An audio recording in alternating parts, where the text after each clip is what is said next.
পুরুষ যখন অভাবে থাকে তখন নারীর টাকার চাহিদা বাড়ে, পুরুষ যখন টাকা ইনকাম করার জন্য ব্যস্ত হয়ে পড়ে তখন নারীর যৌবনের চাহিদা বাড়ে। এই দুয়ে মিলে তালে গলে ওই পুরুষরই নারী হারিয়ে ফেলে।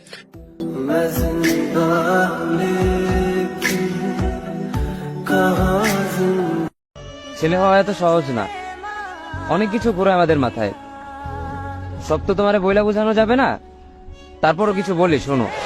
আমরা ছেলেরা বউর সামনে মার সাথে ভালো করে কথা বললে মার আঁচলে থাকা সন্তান, আবার মার সামনে বউর সাথে ভালো করে কথা বললে বউর গোলাম।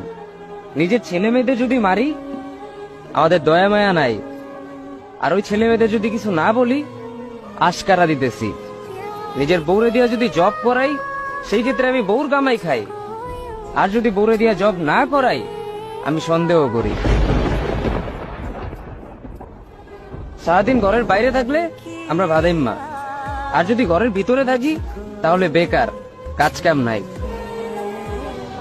আর এই তোমাদের মেয়েদের গায়ে যদি আমরা ভুলেও টাচ করি না আমরা নির্যাতক, আর যদি তোমরা মেয়েরা আমাদের গায়ে হাত তুলো আমরা কাপুরুষ। আর একটা ছেলে কি বা করে পুরো লাইফে নিজের জন্য? মার ওষুধের থেকে শুরু করে বউ বাচ্চার প্রত্যেকটা সব পালন করার দায়িত্ব একটা পুরুষের। কিন্তু কি লাভ এত কিছু কইরা? দিন শেষে একটা ভুল করলেই সবাই ভুলা যায় যে কে কি করছে তার জন্য।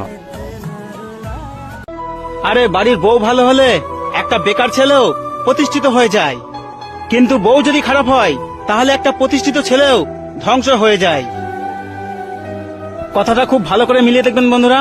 যদি তোমাদের এই বন্ধু সঠিক কথা বলে তাহলে ভিডিওটা শেয়ার করে বেশি বেশি মানুষকে দেখার সুযোগ করে দেবেন। আরে আজকাল তো এমন সময়ও আসছে মা বাবাও সন্তানের সাথে বেইমানি করতেছে। যে ছেলে টাকা কামাই তারে আদর, তার বউয়েরও আদর, তার বাচ্চারও আদর। ওরে আমার নাতিটারে। আর যে সন্তানে টাকা কামাই না তারও আদর করে না, তার বউরও দাম দেয় না, তার বাচ্চাদেরকেও দাম দেয় না, এমনও দাদা দাদি নানা নানি